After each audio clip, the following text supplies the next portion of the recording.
We're going to change the topics a little bit for you for a few minutes, and the first question will go to Kim Guadagno for 2 minutes. What are your short-term and long-term plans to mitigate the effects of climate change and to make New Jersey more resilient to climate change? Well, as the Lieutenant Governor who lived through Sandy, I have some very firm ideas about climate change. First, we have to admit what we cannot deny, and that human factors do play a significant role in what we're seeing in the state of New Jersey. I am not a climate denier. I have seen the devastation that Sandy brought to the people of the state of New Jersey. I live at the Jersey Shore. Both homes on each side of me were devastated by the storm and are still in the process of reconstruction. So we need to be more resilient. We need to admit that there is climate change. We need to go back into RGGI, the Regional Greenhouse Gas Initiative that the governor took us out of. We need to look at renewables. I have solar panels on my house and I haven't paid an electric bill in 5 years. We need to be more responsive to our environment. And oh, by the way, let me add one last thing, because I'm not only the Lieutenant Governor, but I'm the Secretary of State. And I run the Division of Travel and Tourism. It's a $42 billion industry. It employs 500,000 people in the state of New Jersey. We can't afford not to have clean air, clean water, a decent environmental program, and one that encourages people to come and visit this state. I've seen it up close and firsthand, and I know that if we do more in terms of keeping our environment clean, our streets, environment and our water clean and fresh, then we will be able to attract more people to New Jersey, put them back to work, and continue to grow the economy the way we have grown it in the last 7.5 years. Thank you. Jack Chitterelli, would you like to do a 1-minute rebuttal, please? We should all celebrate as Americans the unprecedented era of natural gas discovery, extraction. It's creating a very natural evolution from coal to oil to natural gas. When I was a Somerset County freeholder, we created the first Energy Council to advise the freeholders on energy policy. The chairperson was one of the most preeminent environmental engineers in the state, and he would often remind me, it's great to be on the cutting edge, but do not be on the bleeding edge. Technology and the markets will drive what it is that we use for renewable energy sources in years to come. We do not want to rush this and in turn waste taxpayer dollars. And so let me say this with regard to the Lieutenant Governor's position to enter RGGI, which is a cap and trade proposal. We should only be addressing energy policy on a nationwide basis, not on a state or regional basis. The fact that Pennsylvania is not in RGGI puts us at a competitive disadvantage. This is not the way to go with regard to energy policy. Thank you very much. Here's a yes or no question that I'd like your explanation and reasoning for why you say so. And we will start with Kim Guadagno, and the question is, should New Jersey allow offshore wind turbines or not? And please explain your reasoning. Briefly, let me first say that we do have in New Jersey leases to provide for offshore turbines or windmills. And we've been trying very hard for the last 7.5 years to find an entity that is in a position to actually build in a way that's acceptable to the people of the state of New Jersey. Like I said already, we have a tourism industry that's $42 billion. It employs 500,000 people every year. We can't afford to adversely impact our industry. I've seen it grow too fast, too far, even in the face of Sandy, to go backwards. But having said that, wind, solar, renewables, nuclear power plants, we need to rely on those. New Jersey's businesses take 55% of their energy from outside of this state and bring it into New Jersey. We need to find a better way to make it more affordable for those businesses to buy their energy, and wind turbines is one of them. Wind turbines offshore, done in the proper way with the proper financing, could provide us with the energy that we need as we go offline with Oyster Creek, or as we hopefully begin to build out our energy infrastructure. So I believe that not only will the wind turbines provide a source of energy that we hadn't had before, it's certainly a renewable, so it will help the environment. We can do it in a way that is friendly to the tourism industry in New Jersey. I live at the Jersey Shore. I know what those turbines will do. And there are people interested in New Jersey right now, interested in bringing their companies to New Jersey right now, so we could create new innovative jobs. We could be the first offshore eastern wind turbine producer from soup to nuts, meaning we could create thousands of jobs. Thank you. Jack? The answer is no. The Jersey Shore is one of our most precious resources, if not our most precious, and the last thing we need is offshore drilling or offshore wind turbines. A lot of people don't realize how high maintenance wind turbines are. I believe this is another one of those examples where we're possibly on the bleeding edge instead of on the cutting edge. We've got clean natural gas that is now being used, and we have 50% of our electricity in this state that's provided by zero emissions nuclear generators that are very, very important to the South Jersey economy. So again, I think that we want to look to renewable energies as these technologies become more productive and much more cost efficient and less maintenance intensive. Let's be careful not to use tax dollars. I just want to revisit the Lieutenant Governor's comment about the circuit breaker. It is disingenuous to suggest that this is immediate relief. She has readily admitted that she needs to do state audits to hopefully discover $250 million in savings and then phantom revenues of another $1 billion to pay for it. It's not immediate. Thank you very much. Let's stay with the environment for a little bit more, please. And Jack Citarelli, you'll go first with a 2-minute response. This one was also important to many people. Clean drinking water is crucial to New Jersey's economic future and to the health of our families. What are your plans to protect drinking water sources in the Highlands and in the Pinelands? So I really believe that the natural resource that will be under the greatest stress in the 21st century will be water. It's our most precious resource, and we need to do everything possible to protect it. Our water infrastructure here in New Jersey, like other places around the nation, is in total disrepair. It's a crisis. We have 100-year-old wooden and concrete pipes delivering water here in New Jersey. We've heard of stories of lead in our schools. This is something that we need to address. And what I will do in the first months of my administration is convene a panel. I'm normally not an advocate for blue ribbon panels because many times here in New Jersey, we know exactly what needs to be done. We don't need to discuss it further. But in this particular case, I think we could benefit from a blue ribbon panel that assesses just how bad, how emergent our need is with regard to water infrastructure and how best to solve it. I do think this provides a very special opportunity, a unique opportunity for public-private partnerships to partner with the private sector to work with us to come up with solutions on how to improve our water infrastructure system. So I do think that's very important. The second part of your question dealt with? What are your plans to protect drinking water sources in the Highlands and in the Pinelands? The Highlands and the Pinelands are two very, very precious resources, and quite frankly, I'm a person that wants to work with industry and with policymakers to find ways to transport the natural gas that we're discovering. As I said, this is an unprecedented era of discovery and extraction.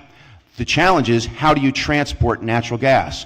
We have to do pipelines in the right kind of way. I do not believe that pipelines belong in places like the Highlands and the Pinelands, and most New Jerseyans agree. These are two of our most precious resources, and we should not be placing pipelines in those areas.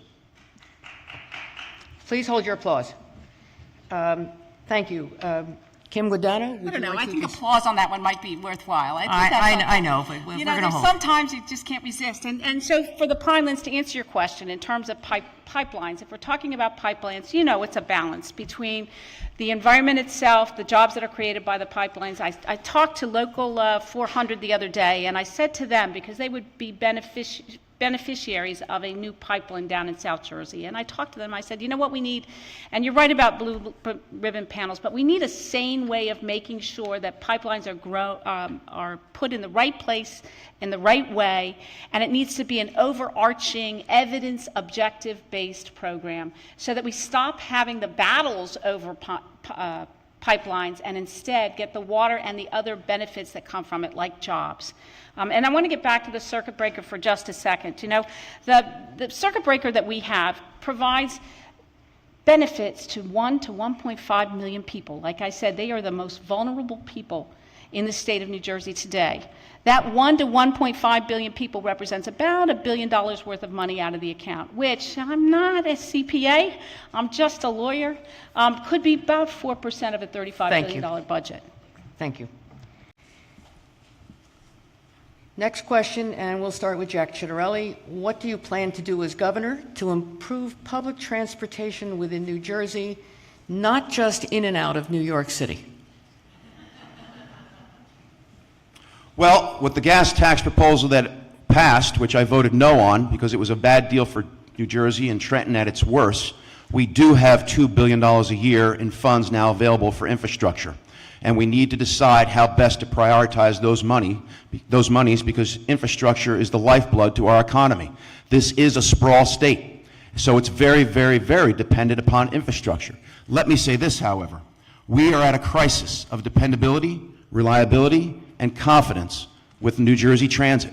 I think it is totally unfair, considering the fare increases that those riders have experienced over the past 4 to 5 years, that they're getting on the train in the morning not worried if they're going to get to work on time and worried if they might even be coming home alive.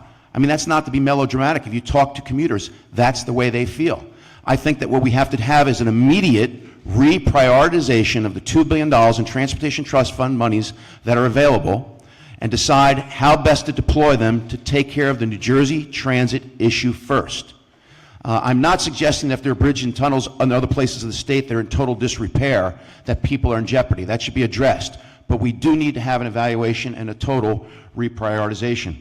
I also believe what we need is a different type of setup, a different framework for our state agencies. I'd like to think of myself as a chief executive officer, and when I look at state government, I see an organization that desperately needs reorganization.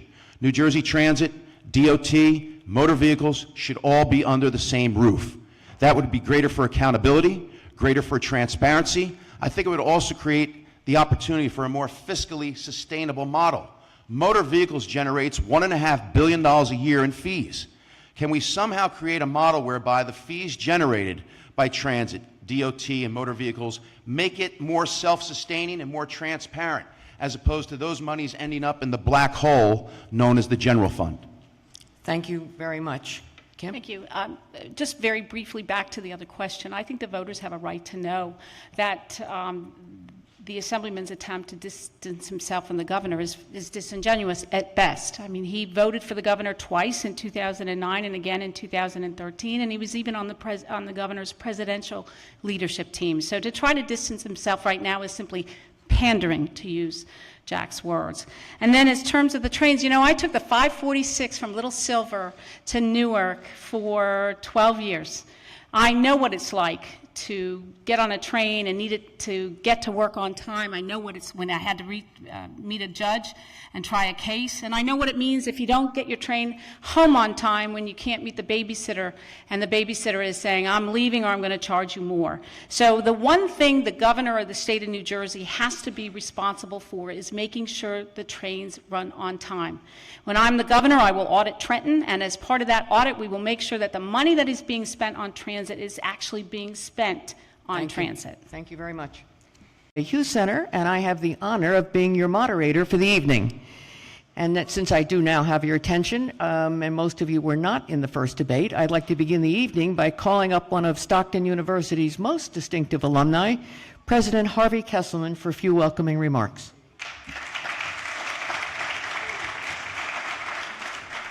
Thank you, and welcome to Stockton University in the heart of southern New Jersey. The Stockton community is both proud and honored to have been selected by the New Jersey Election Law Enforcement Commission to host their first set of gubernatorial primary debates. The principle of civic engagement has always been a foundational component of Stockton's core values, and we strive to foster a sense of civic accountability and responsibility within our students. In fact, the concept of engagement is one of the university's 4 strategic themes, which is fully intertwined with the learning experience of our students both on and off campus. Moreover, Stockton's William J. Hughes Center for Public Policy embraces this theme and promotes civic life as a much-needed voice for South Jersey. In preparation for this evening's debates, we asked our students, faculty, staff, and general public to help us develop tonight's questions.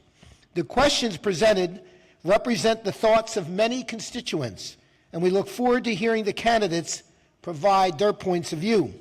On behalf of the Board of Trustees and the entire Stockton community, it is our pleasure to share our beautiful 2,000-acre main campus with so many of New Jersey's future and current leaders.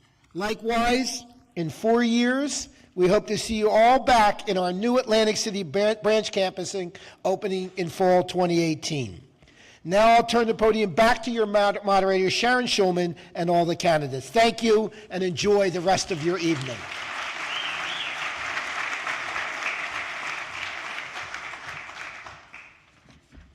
So we now will move on to the Democratic debate. And let me just start by saying our center's namesake, Ambassador William J. Hughes, who was here earlier this evening, spent his entire public career dedicated to the concept of civility in government and politics. And while I know many of you in the audience have your own favorite candidate, I ask that you respect the dialogue we are creating tonight so that voters throughout the state can hear the opinions and ideas of each of our candidates and then make an informed voting decision. So as a reminder, I ask you that you refrain from comments, applause, and any other interruption until the end of the debate. And then all participants deserve recognition for their efforts. And please, no photographs or recording during the debates. It will interfere with the various broadcasts. The complete debates will reside on our Stockton website for your reference as we go forward. Briefly, this is a 1-hour Democratic candidate debate. A drawing of lots determine who will open, and the candidates will then go alphabetically. Each candidate will have a 1-minute opening statement. This will be followed by a question, and the addressed candidate will give up to a 2-minute response. The remaining candidates will have 1-minute rebuttals. The candidate who opens first will be the first to close with a 1-minute statement. And if you look over here, there's a timer, an LED timer, and you'll see that that clock so the candidates is positioned so the candidates can watch the time. They'll also receive a signal that'll be held up 15 seconds before the end of the time to give the candidates fair warning. And of course, there's me, who will politely interrupt the candidates if needed should they go over their time allocation. Now I'm going to ask the candidates come out, and I'll introduce them.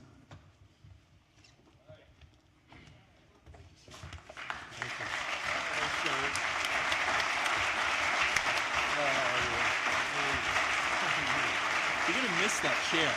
You're really going to miss I that think chair. I am. It's going to be a long ride home. It's 45 minutes. Thank you. Would you please be seated? To my left, in order, are Jim Johnson, Senator Raymond Lesniak, Ambassador Phil Murphy, and Assemblyman John Wisniewski. To keep everything on an equal basis, I'm going to call them by just their first and last names and do away with titles for the whole evening. As the drawing of lots went on, Phil Murphy will be the first to open, and he can give a 1-minute opening statement now. Thank you. I'm honored to be here at Stockton. All of our lives are books filled with many chapters. For me, among them, serving Barack Obama as an ambassador, serving on the board of the NAACP, chairing the board of a women's shelter. But the most important chapter for me is chapter 1. I was born into a family with a dad who did not get out of high school and a mom who did. We were working poor, but we were happy because we grew up in a different America, an America where you knew if you worked hard, you stayed in school, you stayed out of trouble, you could go all the way. That little kid today in a working poor family in New Jersey or in poverty or even in the middle class does not have that deal available to him or her. I want to be the governor that grows this economy again, makes it fair again, makes our society fair again, who invests in public education and higher education and infrastructure and health care, invests in our kids again. I'll be the governor who has their back. Thank you very much. Mr. Wisniewski. For the past 2 years, this Democratic primary has been run a bit like an auction, except there's only one candidate who keeps bidding up the price. That's wrong, and it's got to change. For the fact of the matter is that this election should be about leadership. And leadership's not measured in words, it's measured in actions. As an assemblyman in 21 years, I provided leadership. When I stood up against our first Goldman Sachs governor, John Corzine, when he wanted to sell the Parkway and the Turnpike, I saved jobs and I prevented an 800% toll increase. As chair of the Transportation Committee, I stood up to Chris Christie when his team closed lanes on the George Washington Bridge, when few others were willing to stand up to him. And just last year, alone among Assembly Democrats, I voted no on an unconscionable $1 billion tax cut for the wealthiest New Jerseyans, a tax cut that Phil was silent on. This election is about proven leadership. That's why governor is not an entry-level position. Thank you. Oh, please hold your applause. Please. Jim Johnson. On June 6th, gentlemen, thanks. On June 6th, Democratic primary voters have a choice. They can go with the old playbook, which will get them a former owner of Goldman Sachs. It'll get them someone who jumped in line with the party machine, and it'll get them more of the same. Or they can join me. I'm running for change. I know the struggles of the people in this state. The machines have failed us. They've tanked our economy. I grew up here. Service is in my bones. And as governor, I would bring the skills that I had when I led Treasury enforcement, when I fought for voting rights, when I fought for affordable housing. I will fight for the families of this state, and I will help us move forward because New Jersey Thank you. is not for sale. Okay, thank you. Mr. Lesniak. Well, thank you for the opportunity to tell you why you should entrust me to be the next governor of the state of New Jersey. I've been in public service almost my entire life after serving in the United States Army and completing my education with the help of the GI Bill. My passion comes from my humble beginnings. My dad had to quit school after the 8th grade to work to help support his family who emigrated to the U.S. from Poland. As a senator, I expanded drug courts to deal with the opioid crisis, ended mass incarceration in New Jersey, fought for marriage equality, won a landmark women's right to choose case and an International Human Rights Award, and passed the most important environmental protection laws in the country. And now I'm taking on Exxon to make them pay for contaminating our state. New Jersey needs a governor who has the experience and track record to chart a better course for the people of our state. I'm on your side. Thank you. Okay, thank you. We'll move on to the first question now. Mr. Murphy goes first with a 2-minute response, and then we'll go around with the rebuttal. And the question is, New Jersey's unemployment rate continues to be above the national average. What would you do to stimulate jobs? Not only is our unemployment rate above the national average, but we are, objectively speaking, among the weakest economies in the country. We've been downgraded 11 straight times by the rating agencies. We lead the nation in home foreclosures. The last year on record was an all-time increase in household income in America, and we finished 50 out of 50. So the state of our state is in crisis. We need, as I say in every room, if we don't get the economy right, we don't get New Jersey right. And that means both growing the economy and making it fair again. And both of those initiatives will push back on unemployment. We grow the economy by re-embracing a couple of the engines that we used to rely on. The STEM, or innovation economy. We were Silicon Valley before there was a Silicon Valley. And the infrastructure economy, taking complete advantage of our God-given location. But just as importantly, we have to be fair again. We need a state that has a minimum wage of $15. A state that has earned sick leave, not just for some, but for all. Equal pay for equal work. College affordability. Plans that we can help our kids deal with an extraordinary debt burden from going to college. A child dependent care tax credit. I'm a big believer in a notion called the public bank. A bank that we would all own as citizens, that would do all of its business in New Jersey.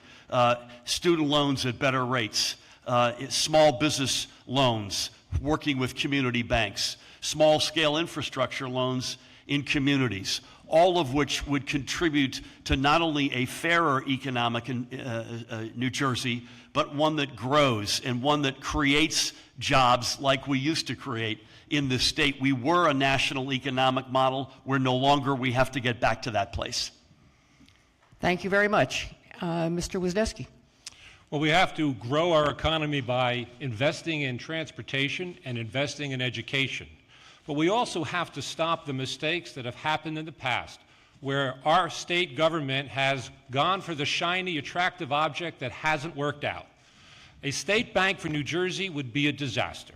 If Mr. Murphy wants to create a state bank, maybe he should go back to Wall Street.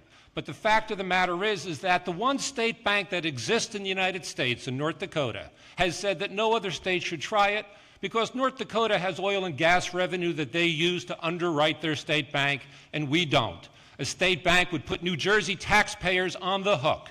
We've done such a good job at managing our pensions. We've done a good job at managing our transportation system. We've done a good job at managing education. Of course, it's logical to assume that this time we'll do a good job running a state bank. I don't buy it. Thank you very much. Mr. Johnson. We can't fix our problems in the state with the same minds that gave us the problems in the first place. We're not where we need to be compared to New York, Pennsylvania, or anyone else, anywhere else, because the leadership has failed us, has not focused on the needs of the state. The insiders in Trenton have taken care of themselves, but not taken care of the people of the state, which is why our infrastructure is failing, which is why after the tunnel was canceled by Governor Christie, the insiders, Democrats and Republicans, decided nevertheless they were going to endorse him for a second term. And we cannot adopt Wall Street gimmicks to fix Main Street problems. The state bank that's been proposed will be put in the hands of the same people that have been driving this state into a ditch year after year after year, and that has to change. Thank you. Mr. Lesniak. Sure. I would improve our economy by my New Jersey Grow Healthy plan, by killing the 4 pipelines that are proposed for New Jersey that will make us fossil fuel free for the next century. My plan is to make New Jersey fossil fuel free by 2050 by investing those billions of dollars in those pipelines in solar, wind, and energy efficiency, and in mass transit as well. That will improve our economy, affect climate change, create lots of high-tech jobs, not the construction jobs with the pipelines that come and go. So by New Jersey, by growing our economy in a healthy way, we will stop the potential for climate change impacting the state of New Jersey in a devastating way and create jobs at the same time. Thank you very much. And now for the next question, we will start with Mr. Wisniewski, and we will continue around this way. Sure. Democrats worked with Governor Christie to impose a 2% cap on local spending. What more would you do regarding property taxes, or do you think their growth has been effectively controlled? Well, the growth of property taxes has not been effectively controlled, and the efforts by the current governor have missed the mark by a wide margin. We have a couple of root causes of our property tax crisis in New Jersey. First of all, let's not forget that when the state of New Jersey is not funding its fair share of education, local property taxpayers make up the difference. In the current budget, $1.5 billion is missing in the School Funding Reform Act. Over the past 7 years, nearly $8 billion underfunded in our education system, which directly relates to increasing property taxes. As governor, I would make sure that we are fully funding our School Funding Reform Act, number one. There's been talk by the current governor and a challenge to the legislature to rewrite the funding formula in the next 100 days. It would be a disaster and a mistake to allow a governor walking out the door Thank you. to set the terms. I'm sorry, you had 2 minutes. It's That's me. what I thought. Yes. Okay. To set the terms for the next governor. On top of that, we have to recognize that education is one of the most fundamental investments we can make in New Jersey. When corporate leaders choose to come to New Jersey, they come to New Jersey because we've got a good location, but also because we have a well-educated workforce, that we have good public schools. And we need to make sure we're continuing to invest in our good public schools by doing a couple of things that haven't been done in a couple of years, like telling our teachers that we appreciate the work they're doing, by making sure their retirement security is actually secure, and by making sure that when they get out of high school, we have a system of free public colleges and universities that our young men and women can go to so they can further their education. Thank you. This time your time is really up. I appreciate that. Mr. Johnson, your next 1 minute. Not only are property taxes too high, so the 2% cap has been a failure, but we are at the highest level of foreclosures in the nation. These two things are linked. I have put forward a proposal to limit property taxes that's free of gimmicks, but it targets the fact that commercial property and residential property are linked and move up or down together. We need to change that. It targets the fact that with more than 565 jurisdictions, we pay too much for too little government. And I am a proponent of, I've been arguing for aggressive formation of shared services agreements. And of course, we need to fully fund our school funding formula. And the reason for that is, first, it is the right thing to do for our students, and secondly, it will lift the burden of our property owners all across the state. It is too high. We can end it if we have the will, and we have folks in Trenton who are actually concerned about the needs of all of us. Thank you. Mr. Lesniak. Sure. Well, we have to wean us off of property taxes to fund education. We have an educational funding formula that was adopted in 2007. Can you imagine the administrative improvements that have been made by technology since in the last 10 years? We can save money by having a controller of education that will look at school spending and not allow truant officers for 4-year-olds like we have, or custodians of education who are supervisors and only supervising themselves. We have to be progressive Democrats who also look after the tax dollars of our people. We have to make New Jersey affordable. And by making it affordable, we have to cut down the waste that goes out the window in administrative expenses and does not get into the classroom. Thank you very much. Mr. Murphy. Sharon, both of your questions on employment and property taxes get to a general point that must be made. This is a complete failure of leadership, a complete breakdown of leadership. And this has been a long time coming, and I don't think we should kid ourselves that we can turn this ship around overnight. But let's get back to doing some things that we know would give some property tax relief. Fully funding the school funding formula has been mentioned. Looking in earnest and incenting shared services across communities where there's real appetite. In particular, let's look out for our seniors and our low-income earners and the folks who have gone from the full-time economy into the gig economy, where that property tax is blind to their earnings reality. And lastly, we accept the static reality because that's what Governor Christie's given us. We need to grow this economy again, and there's no reason why we can't. I have to just add that I'm comforted the folks who are against the public bank are the folks running against me, and the bankers and the person who's for it is Bernie Sanders. That gives me great comfort. Thank you. All right. The next question, please, and we'll start with Mr. Johnson on this question with a 2-minute response. We'll see if I can do this right. What, if anything, would you do to reduce the impact of climate change on New Jersey? There is so much that we can do to impact climate change in the state of New Jersey, and I will go through a handful of things. First is a failure of will. I believe in climate change. It's weird to even have to say that, but given our governor and given our president, we need to make sure that we put science at the center of state policy, and I would appoint a chief science officer to make sure that science is at the table. Secondly, I would re-enter the regional greenhouse gas agreement. And third, I would invest in green technology. We're not far away from Atlantic City, where we did have the opportunity for the Fisherman's Energy Project that brings jobs. It decreases carbon emissions, and it's the sort of investment, an example of the sort of investment that the state should make but hasn't made. We used to be number 2 in solar. We're falling behind. We have opportunities to be equal or exceed what Rhode Island has done, New York has done, Maryland has done with wind power. We are failing. We're failing because there's a lack of agreement, a lack of intentional leadership. And that has to change. I would bring that change.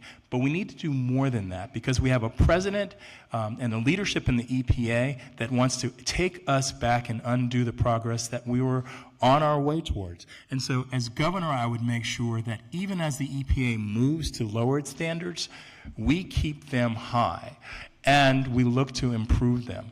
I would invest as well as we make infrastructure investments to make sure that there are charging stations for electric cars throughout the state. We can do this. We used to be a leader in innovation.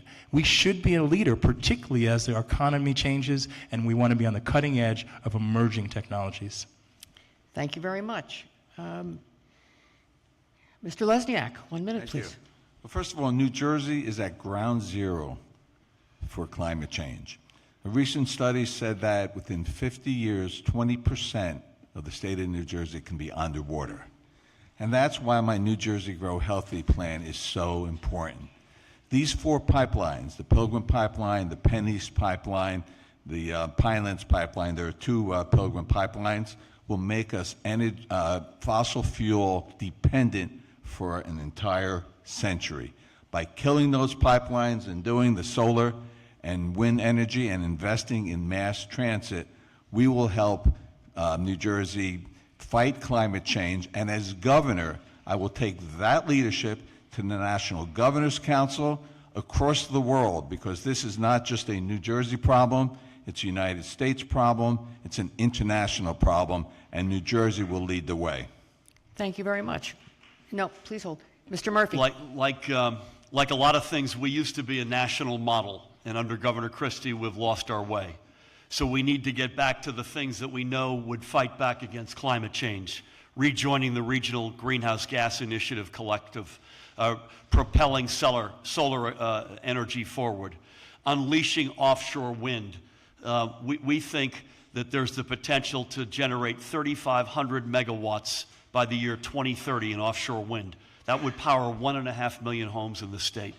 A whole new mindset of the Board of Public Utilities in terms of how they view conservation and savings, embrace environmental justice and community solar programs so that inner cities get to benefit from this as well. As was mentioned also before, we're not only making up for lost time under Governor Christie, but we're going to have to battle back against a hostile federal administration, and it's a good example of many governors will have never mattered more. Thank you very much. Mr. Wisniewski. Thank you. For the past 7+ years, our current governor has systematically dismantled our environmental protections, whether it is underinvesting in our Department of Environmental Protection or eviscerating the Clean Energy Fund that is used to subsidize, or had been used to subsidize, clean energy installations. And so we've gone from number 2 in solar to number 7. So there are things we need to do. Obviously, get back into the Regional Greenhouse Gas Initiative, but expand that as a regional compact to promote the installation of alternative energy. We also need to make sure that we're reinvigorating the PACE program, the Property Assessed Clean Energy Program that was conditionally vetoed by Governor Christie. And finally, we need to make sure that we have scientists in the Department of Environmental Protection whose job it will be to protect our environment, and that we give them the resources they need to protect our environment. Thank you very much. This next question, we will start with Mr. Lesniak with a 2-minute response. And we're going to ask you, and this was a question that came up from a lot of different people when we asked their questions on this. How would you prepare New Jersey high school students to be competitive in the high-tech global economy? Well, first of all, we have to bring respect back to the teachers and into the classroom. The biggest mistake Governor Christie has made is to demonize our teachers. That gets down into the classroom, and these kids know it, and they see it, and it makes teaching more difficult. I've studied educational systems throughout the world. The 2 that pop out are Poland and Finland. Teachers are treated there as the professionals that they are, and they are allowed to teach. The state doesn't say, or the federal government doesn't say, you have to take this test, or you have to do this test. They decide how to learn. And by giving that respect back into the classroom, I think we will upgrade our educational system. Also, we have one of the best educational systems, but we have the biggest gap between the best and the worst schools. We have to start wraparound community schools for children in the most developmentally important years for education. And that's not pre-K, it's prenatal. We have to go into those low-income neighborhoods and help the mother when she's pregnant with nutritional advice and health advice, and that child with, again, nutritional advice and help advice and tutoring so that they're ready for pre-K. Right now, they're behind the 8 ball just to begin with, and that creates problems down the road. So by focusing on the most important aspects of learning in a child's ability to grasp the need for education, and by giving the teachers respect that they deserve and allowing them to teach and not forcing them state methods of testing that really shouldn't apply to anyone, that's how we're going to improve our education system. Thank you very much. Mr. Murphy. So you start with the premise that one of the big economic opportunities for us is the innovation economy. It's an economy we used to dominate, and we need to dominate again if we're going to grow out of our crisis.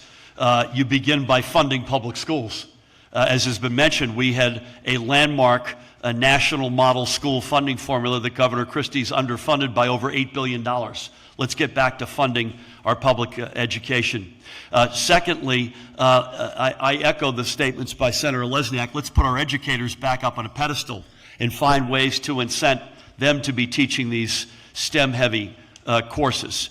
Thirdly, the presence of computer science AP courses in this state are shockingly thin, particularly participating by women.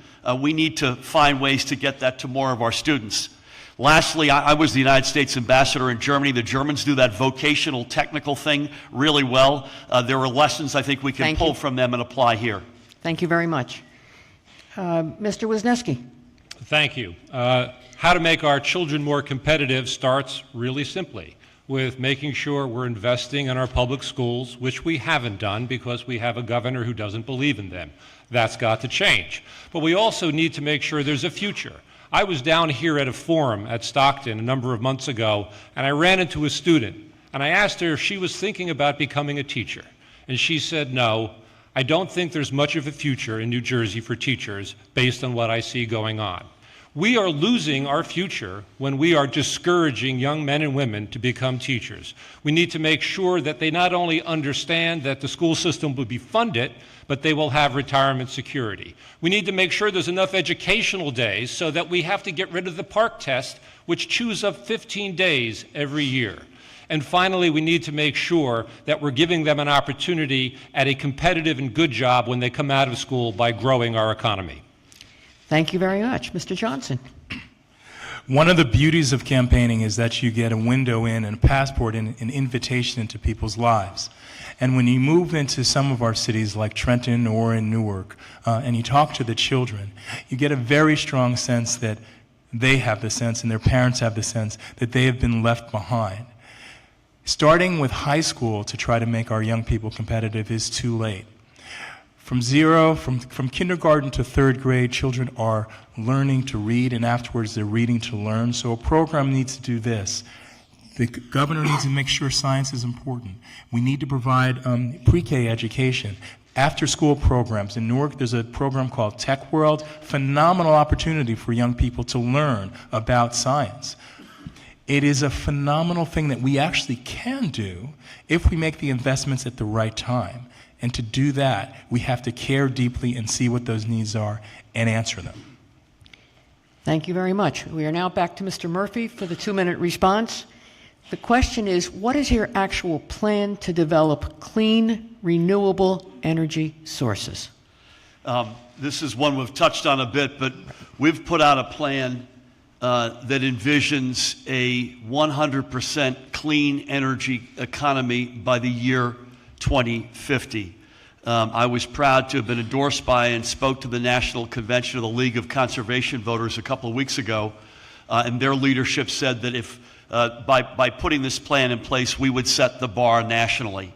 And again, this is an area where we're not only digging out from the damage done by Governor Christie, which is considerable, but we're also going to have to push back against what's coming at us every single day from Washington, not just President Trump, but the Republican leadership in Congress, most of whom are climate change deniers. So elements of our plan are reigniting the solar industry in this state, an industry that used to be a national leader. And believe it or not, we lost 1,000 jobs in that industry last year, among the biggest losers in the country, at a time when the solar industry around the country is booming. Reigniting or igniting the offshore wind industry, an industry that we would have been first in the nation had Governor Christie signed his name to it. And of course, we've let Rhode Island get out ahead of us. As I mentioned earlier, we think we can get up to 3,500 megawatts by the year 2030. That's not that far from now, that could power 1.5 million homes. Rejoin the Regional Greenhouse Gas Initiative. Focus on environmental justice. I can't say that strongly enough. Too many folks think of a clean energy and a sustainable environment by viewing open fields and offshore wind, but we also have to remember our urban communities suffer disproportionately from the energy environment, the energy that we have today. So all of those components together, plus conservation, a board of public utilities that values conservation. Thank you. Mr. Wisniewski. In order to get to a 100% renewable clean energy standard by 2050, we have a lot of work that we have to undertake. So clearly we have to use the Clean Energy Fund for its intended purpose, reinvigorate the PACE program, but let's also not forget that something close to 50% of the emittents, the pollutants in our air, come from private passenger vehicles and vehicles on the road. We need to invest in our mass transit system so that we can get people out of their cars and onto trains and buses that they can actually rely upon. We also need to make sure that we are taking long-range steps, like banning fracking. We took a step here in New Jersey. The governor didn't like it, but we have threats coming along our borders from Pennsylvania and New York. And then finally, we need to make sure, as I said earlier, that our Department of Environmental Protection is staffed with professionals and scientists and is funded so they can do the job they were intended to do. Thank you. Mr. Johnson. We hold this state and this planet in trust, and we need to recognize that we're in the middle of a climate crisis. And the steps that ought to be taken include steps that have been outlined here, but a key component of that is our own personal responsibility. The government, the governor, needs to lead in terms of developing clean energy and working with industry to do that. But also there's an education component. I was born in 1960, and I remember as the environmental movement took off, there was a focus brought about by Silent Spring, which was a clarion cry for the danger to the environment. We now have that same sort of cry that we have to answer. So our education, our civic culture also needs to point towards dealing with the problem of greenhouse gases and the threat that we are under. And I would make those investments, and I would lead. Again, I would put science at the center of policy so that we can make a big change and make the difference. Thank you very much. Mr. Lesniak. So I established the first Superfund site in the nation in the state of New Jersey. And when Congressman Florio established the federal Superfund site, the petrochemical industry said, we don't have to pay Lesniak's surcharge because we're preempted. I took him to court, Lesniak versus United States, and I got them to pay. And now I'm in court to overturn Christie's $225 million settlement of a $9.2 billion damage claim against ExxonMobil. And it's worse. The giveaways that Christie gave to ExxonMobil allow ExxonMobil to be released from liability for over $1 billion. I'm going to take that case and win it as well. I agree with John. We have to adopt the California emission standards, and we certainly have to invest in mass transit. And by that way, we'll have an economy that's clean and that's healthy. Thank you. For our citizens. Thank you. So we're going to stay with the environment for a little bit longer, and we're going to start with Mr. Wisniewski on this one. Sure. For 2 minutes. 2 minutes. And the is question fine. is, clean drinking water is crucial to New Jersey's economic future and to the health of our families. What are your plans to protect drinking water sources in the Highlands and in the Pinelands? Drinking water is the essence of life, and if we don't protect it, we will be at a very big disadvantage. So we've seen some very horrible things happen. Governor Christie re-engineered, literally, the membership of the Pinelands Commission so that he could get a natural gas pipeline through the Pinelands. One of the largest reservoirs of drinking water in the state of New Jersey is now potentially contaminated. And we see incursions for Penn East and Pilgrim Pipeline, and we need to be pushing back very hard on those pipelines because we see the damage that they can do to our drinking water. But more than just that, we need to make sure that we are setting aside the funds necessary to continue to buy the open space to protect our drinking water sources. While we've done a good job in the past, under this administration, we've again backslid, and we need to have a governor that understands the importance of buying open space to protect our drinking water. And finally, we can't underscore enough the dangers that fracking Thank you. presents to drinking water, and we need... I did it again, didn't I? I'm starting to I feel this is got to feel a personal. little bit strange about this. Keep going. Keep going. And I was on a roll. I'm sorry. We have to recognize the dangers that fracking presents to our drinking water. We have now a moratorium on fracking in the Delaware River Basin. There are neighboring governors that would like to change that. We need to make sure that we have a governor that's not only in favor of a moratorium, that's in favor of a ban. We've seen far too many times where fracking has polluted groundwater and has only benefited big corporations. My goal as governor is to make sure that we are protecting our drinking water and that we are banning fracking and that we are investing in our environment so that our future generations have clean water to drink. Thank you. Mr. Johnson, 1 minute. I would focus from not only from the source to the faucet in terms of protecting our water. We have seen trouble within our cities, both within New Jersey but across the nation.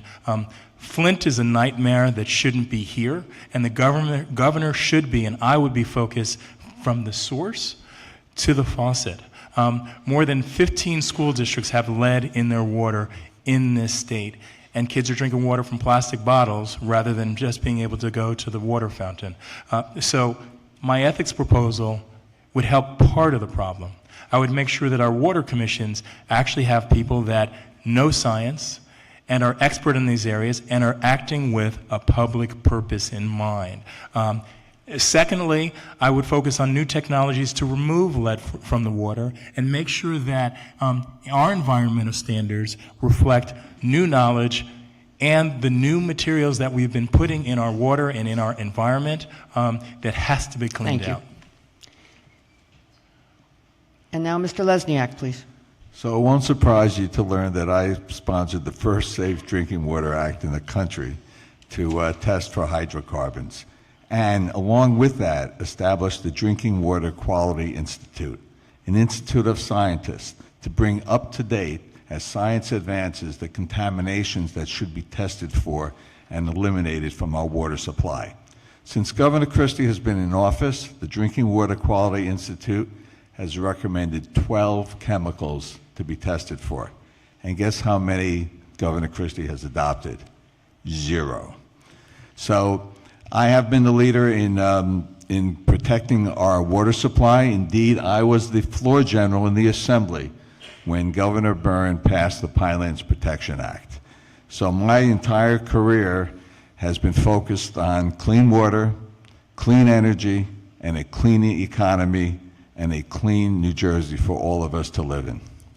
Thank you very much. Mr. Murphy, please. Just start as a sort of a backdrop. We are the densest state in the nation. We're the 4th smallest geographically. We used to have a state plan in New Jersey. We used to have a master energy plan. We used to have a master water plan. Under this governor, we have none of the above.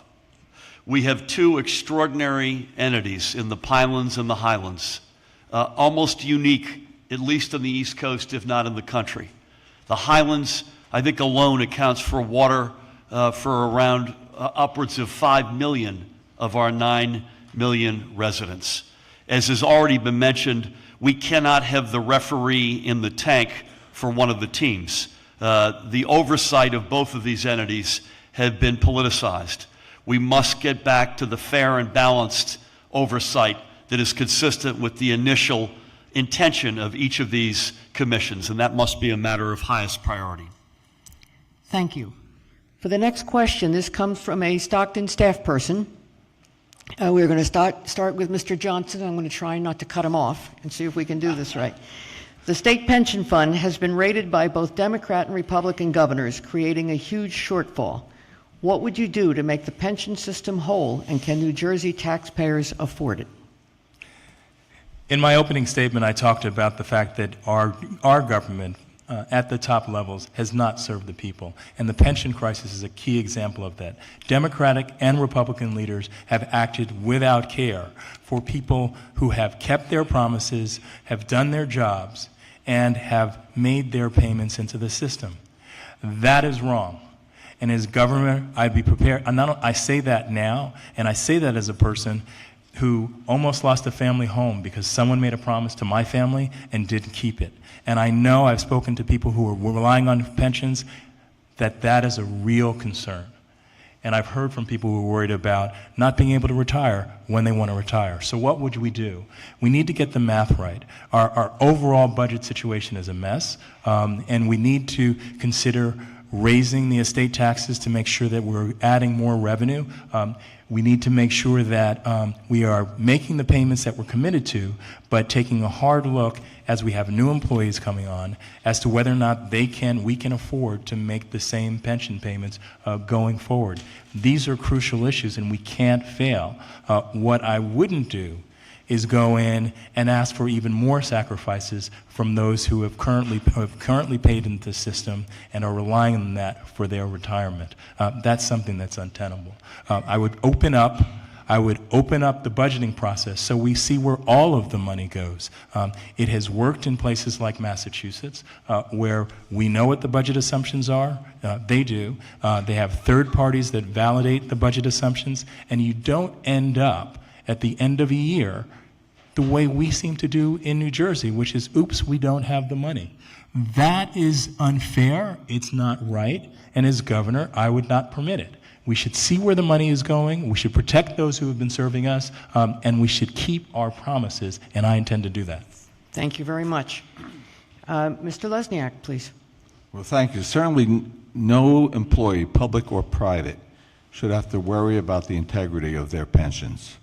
I voted against Chapter 78, which made public employees pay more, but allow the state to skip out of its obligations to fully fund the pension. So that obviously has to be a first priority of us. I would bring back the millionaire's tax. We had a millionaire's tax. Our economy was in great shape. There's no reason why we can't have that again. That would bring $1.2 billion back into the system. I also have legislation to close corporate tax loopholes. 40 other states have the same legislation. This legislation would prevent international and interstate companies from moving income generated in New Jersey offshore. That's another $300 million.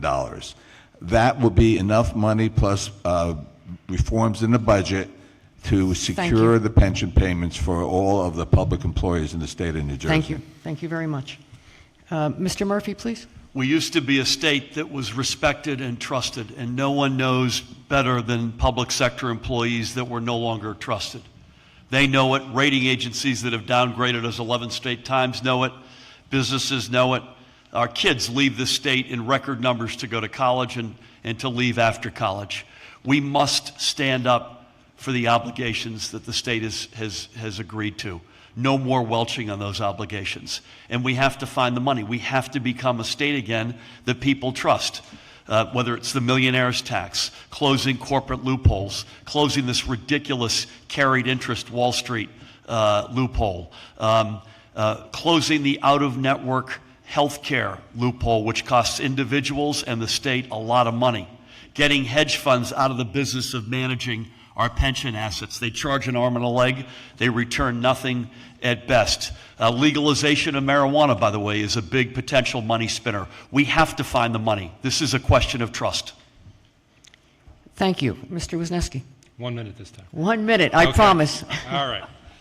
So I was in the Assembly in 1996 when Governor Whitman gave a budget address and announced that because our state pensions were funded at 103%, that it would be wrong for the state to continue to fund them. And 20 years later, look at where we're at. The fact of the matter is that public employees have made their contribution every 2 weeks, and the state of New Jersey has welched on its deal.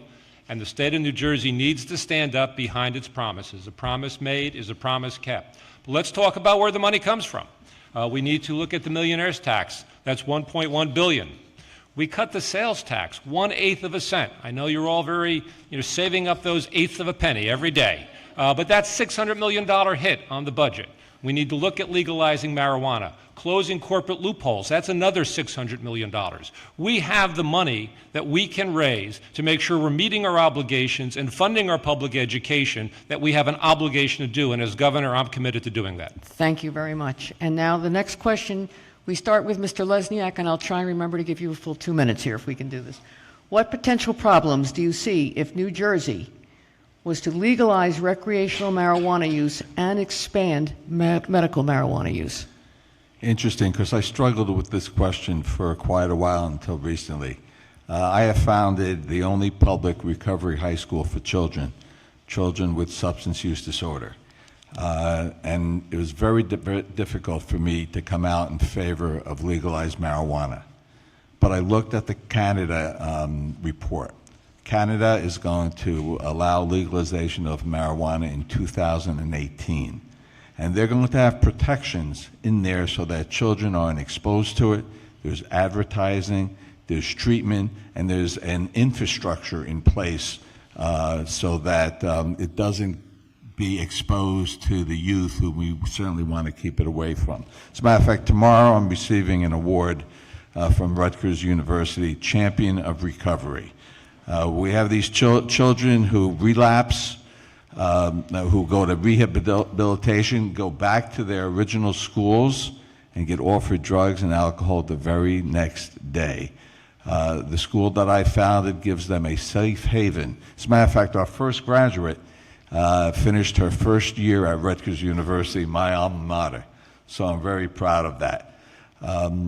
Legalized marijuana is not the solution to our economic problem. There's a great infrastructure that has to be in place, but I am in favor of it. We have to do it right. We have to make sure that we have testing for driving under the influence, which we do not. And we have to do it to ensure that candies and other inducements and advertising for children do not increase their likelihood of using it. But now I can say affirmatively that by 2018, we will have legalized marijuana in the state of New Jersey. Thank you. Mr. Murphy. I too support legalization and expansion of medical marijuana, and it also wasn't easy for me. This is a state, and in this county is one of many that are undergoing an enormous crisis in opioid addiction. You have to look long and hard at that and figure out what the root causes are, and I'm not a medical doctor, so I rely on the input of others. I'm also the dad of 4 teenagers, one of whom's in the front row, so this is not something I got to overnight. But I believe, based on all of the input and all of the conversations I've had, that this is the right step. And if anything, there's a fair and growing amount of research that suggests that it actually, contrary to being a gateway drug, can be a weapon in the opioid pushback. The economic reason is the very last reason we should be doing this. But it is worth noting that it is a potential, a big economic potential, including crop matter in a lot of the agricultural counties in this state. I'm also glad we didn't go first. Thank you. Thank you. Mr. Wisniewski. We need to legalize marijuana, we need to create a market for it, and we need to liberalize our medical marijuana laws, but we also need to do it for another reason. Our failed war on drugs is not working. We see far too many lives disrupted and ruined because of essentially social crimes, where they wind up with records, they're not able to apply for student loans, they're not able to get good jobs. I would make sure that while we're legalizing marijuana, we're also providing pardons and amnesty to those people who are suffering those sentences so they can get on with their lives. It's not only going to help us raise money, which we should never turn our back on, but we're also going to redirect our police resources so that they can be confronting real issues as opposed to social issues like the use of marijuana. Thank you. Please hold. Thank you. Mr. Johnson. We should, this is an issue that I may not have struggled with as much as others, but I've thought a lot about. I had a long career in law enforcement, and I oversaw the Customs Service, which was very much focused on stopping drugs from coming into the country. What we started to recognize was a failed war on drugs. With respect to addiction, we need to bring compassion, the same compassion that we're bringing to people who are suffering from opioid addiction. We need to focus as well on the inner cities. We turned a blind eye to the issues of interdiction and only brought law enforcement as a tool to deal with the problems of drug use, drug sales, drug addiction in our cities. We need to recognize that our crimes the things that we charge ought to be consistent with the views of the time. We've advanced on marijuana. We need to focus on the fact that enforcement has a disproportionate impact in our urban communities, on our minorities, on our people of color, and that needs to change. Thank you. Thank you. We're going to go on to a new question now, and we're going to be starting with Mr. Murphy. And the question is, from our Stockton Polling Institute, our polls show consistently that New Jersey voters want compromise to resolve issues instead of partisanship and bickering. How would you work with the other party to move forward on issues? Amen. We've had 7.5 years of a governor who's been an us versus them governor, a zero-sum governor. If I get something, it's at your expense, and a failure to recognize that there actually are win-win-wins, that all boats can rise, that we can find common ground. I used to marvel at the fact that Orrin Hatch and the late Teddy Kennedy, one of my heroes, probably didn't agree on 95% of their respective agendas. But on the 5% where they did agree, they dominated, and it was for the benefit of the American people. And if this weren't bad enough in terms of the toxic environment, we've now got an us versus them president who's adding to this sort of notion. So I think it behooves all of us, and certainly it behooves the next governor of the state of New Jersey, to make sure he or she is the governor for the entire state, for all 21 counties, for all 9 million of us, regardless of our party, regardless of our status, and that's probably, frankly, more important. I think when you've got a state, and again, let's frame this and recognize that this is a state in crisis that is a victim of failed special interest politics led by Governor Christie and now being aided and abetted by Donald Trump. The big issue for us is the economy, both growing it again and making it fair again. And most of the growth initiatives and fairness initiatives, in my judgment, are initiatives that can garner bipartisan support. More jobs, better jobs, stronger, safer communities, investing in our infrastructure, our rail infrastructure. Those should be appealing across all party lines, and I think that's the job of the next governor of this state. Thank you very much. Mr. Wisniewski. Bipartisanship is an essential part of being able to get an agenda through Trenton. One of the things that I bring to my candidacy for governor is 21 years of experience working across the aisle in Trenton, having an opportunity to work with members of both sides and both parties to understand the issues that are important to them. Because a legislator from District 1 has a lot of different issues than a legislator from District 40.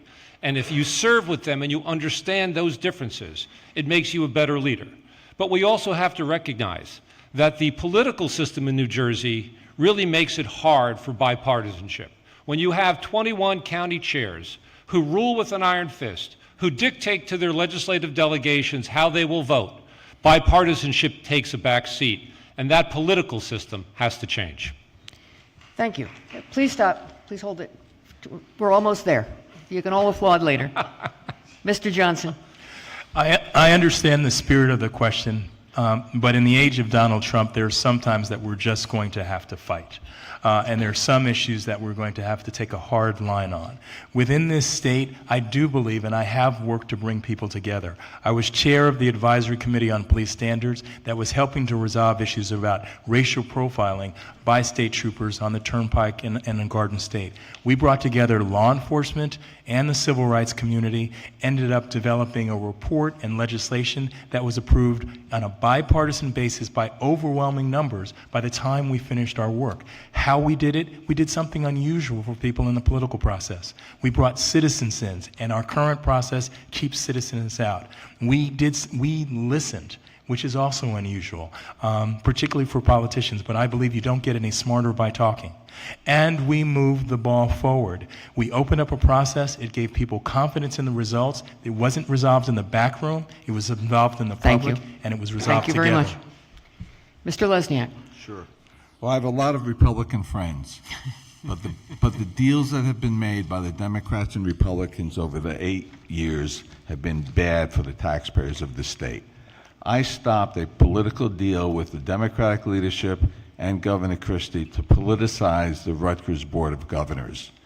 There's a deal to give Christie a book deal to make millions of dollars in exchange for additional money for our legislative leadership. I stopped that.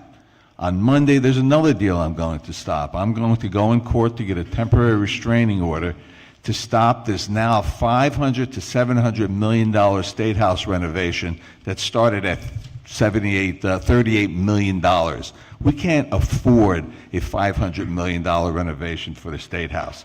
There's also a pork panel in this Transportation Trust Fund that's a deal with the leadership so that not the important projects don't get funded, but the political projects do. So I work with Republicans, but when Democrats and Republicans make bad deals, I'll stand up and fight them. Thank you very much. This will be your last question before we go to a close. And I'm going to start with Mr. Wisniewski, and I promise to give him 2 minutes. Okay. What is your position on oil drilling off the Atlantic coast, and why do you feel that way? Oil drilling off the Atlantic coast is a horrible idea, and as governor, I would work very hard to make sure that never happens. The governor of the state of New Jersey has to be an advocate for our environment, and the idea, just the mere idea, of there being oil drilling that would ruin our Atlantic coastline, that would hurt our economy and kill tourism is something that everybody has to fight against. But let's not forget that we have to address the fossil fuel economy in order to actually have success at any of this. And when we look at the track record of the current administration, we know there's so much more that has to be done. We have to, as I said earlier, we have to reinvest in our mass transportation system to make sure that we get people out of their cars and onto trains and buses. And as I said before, that they actually show up on time, which means we have to have real leadership at New Jersey Transit and not micromanagement from the governor's office. We need to have real investment in our transportation infrastructure, not what we've had now, where a predominance of the money goes to roads and not to rails and buses. We need to change that. We need to make sure, for example, that we're getting a Port Authority bus terminal built, because having a bus terminal that takes 10 years to get halfway done is not acceptable to anybody who goes to work every day. And we need to change the horrible relationship we have at Penn Station in New York, where Amtrak controls it and dictates the New Jersey Transit, and we see so many people. I talked to one woman. Her commute used to be 2.5 hours. Now, on a bad day, it's 6 hours. That's bad for our state and bad for our economy, and that's because we've had an administration that doesn't appreciate the importance of our transportation infrastructure. And as governor, I am a transportation guy. I will be the transportation governor. Thank you very much. Mr. Johnson. You know, I have known since I was a young child running away from Mr. Peanut on the boardwalk that the Jersey Shore is one of our state's great assets, and I would fight as governor to protect it and protect it for not just this generation, for future generations, which means that my Attorney General would be armed and fully authorized to fight this in the courts. I would be working with with the congressional delegation as well to fight federal efforts to open up offshore drilling off the coast of our great state. It's something that we have to do and we have to protect. And one of the things that we're at great danger if we don't change the way insider deals are cut is that we, the people, won't be involved in that process. And the same sort of mindset that shut down Fisherman's Energy will open up the coast to offshore drilling, and we will all be hurt for generations because of it. Thank you very much. Mr. Lesniak, please. Well, certainly any candidate for public office who supports oil drilling off Atlantic coast should get his or her head examined. So, to improve mass transit and get us off of fossil fuel, I would put citizen representatives on the Port Authority and on New Jersey Transit. Representatives who come from advocates, not who come from me as governor or any senator, but from commuter advocates, to be watchdogs on the Port Authority and in New Jersey Transit so that they can make a motion and have a second and put on the record any vote that comes down so we can see all the billions of dollars that's being wasted by those companies, bring public into government, give the public a voice and a vote in government, and we'll see the right policies being adopted by this state. Thank you very much. Mr. Murphy? Offshore drilling is wrong at every single level you can consider. Let's embrace offshore wind and turn our back on offshore drilling. And by the way, when you can create 3,500 megawatts of energy in the next 13 years and create a lot of really good, high-paying union jobs in doing so, it's a win-win-win. And you do protect that gem, that precious asset of the Jersey Shore. And the last time we let the governor take control of a program as it relates to our shore, it was the recovery from Sandy. And we all know how that worked out. We haven't gotten our share of federal funds. Too many folks are still not back in their homes. There's been fraud, lack of transparency. So let's embrace a clean energy economy. Let's do it together. Let's invest in rail infrastructure along the way. But let's embrace offshore wind and not drilling. Thank you very much. We are now going to have the 1-minute close. We start with Mr. Murphy. Again. Yes. I've been honored, Sharon, to be here at Stockton tonight with these gentlemen. We've had some, I think, significant agreement, and we've had some disagreements. One thing we know we can agree on, there will be a new governor of the state of New Jersey in January of 2018. And we have to get this exactly right. We need a governor with the right temperament, skills, experience, life story, someone who doesn't have an abstract sense of what it's like to be hanging in the middle class by their fingertips, but who has lived that.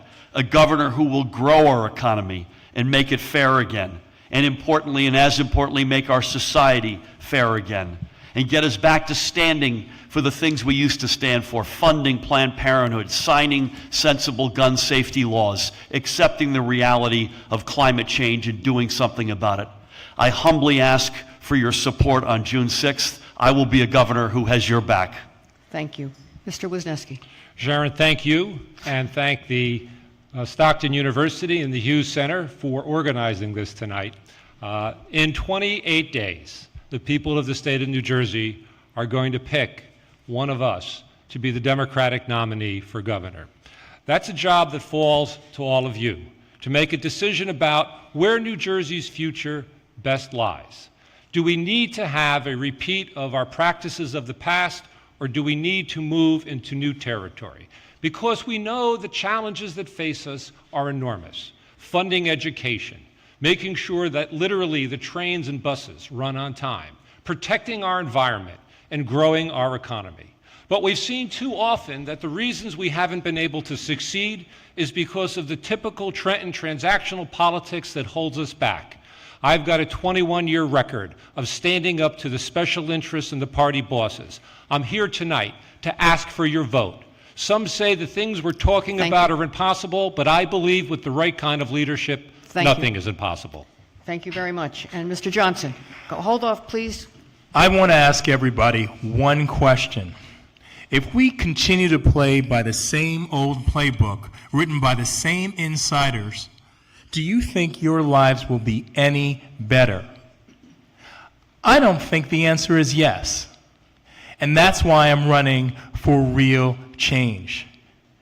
The old playbook got us the highest property taxes in the nation, the highest rate of foreclosures. It got us John Corzine. It got us Chris Christie. It got us Chris Christie again. And if we don't stand up and open up this process to all of us, it will get us Phil Murphy. That is not the change that we are going to bring to this state. Wait. What we need is real democracy and real change. That is the only way. That is the only way that we will get a government and a governor for all of us and not for the insiders. Thank you very much. And Mr. Lesniak, please. What we need is Ray Lesniak for governor. Please hold off. Please. So I have been a fighter. I'm a champion. I've taken on all challenges. I've taken on the petrochemical industry and defeated them. I've taken on marriage equality when we only had 13 of 24 Democrats to support it. I've reduced our prison population by 50% for drug offenders. I eliminated the death penalty and replaced it with life without parole because innocent people were being murdered and minorities were being executed at a much higher percentage than anyone else. So I'm a fighter, I'm a warrior, and I'll always fight for you, and that's why I should be the next governor of the state of New Jersey. And now, if you would you give everyone an applause?